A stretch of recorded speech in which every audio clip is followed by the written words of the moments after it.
তেহরানে হামাসের রাজনৈতিক শাখার প্রধান ইসমাইল হানিয়া হত্যার পর উত্তপ্ত মধ্যপ্রাচ্য দেখা দিয়েছে আঞ্চলিক যুদ্ধের শঙ্কা। এমন পরিস্থিতির মধ্যেই বুধবার জাতির উদ্দেশ্যে ভাষণ দিলেন ইসরায়েলি প্রধানমন্ত্রী বিনিয়ামিন নেতানিয়াহু।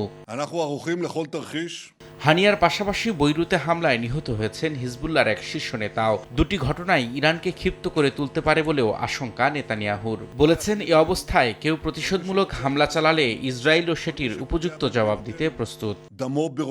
গত কয়েকদিনে শত্রুদের বিষদাঁত ভেঙে ফেলা হয়েছে উল্লেখ করে নেতানিয়াহু বলেন, ইসরায়েল এখন ৩টি ফ্রন্টে লড়াই চালিয়ে যাচ্ছে।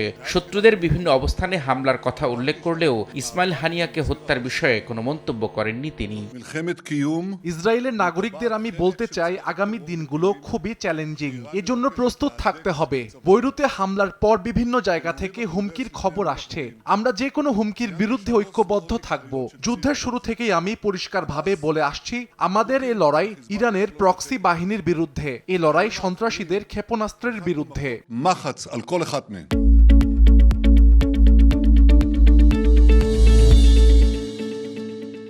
এদিকে হামাস প্রধান হানিয়াকে সরাসরি ক্ষেপণাস্ত্র হামলার মাধ্যমে হত্যা করা হয়েছে বলে নিশ্চিত করেছেন গোষ্ঠীটির এক জ্যেষ্ঠ নেতা। তেহরানে সংবাদ সম্মেলনে হামাসের উপপ্রধান খলিল আল হায়া বলেন, ক্ষেপণাস্ত্র সরাসরি হানিয়ার শরীরে গিয়ে আঘাত হানে। রুমের দরজা, জানালা এবং দেয়াল কোনো কিছুরই অস্তিত্ব নেই বলেও জানান তিনি।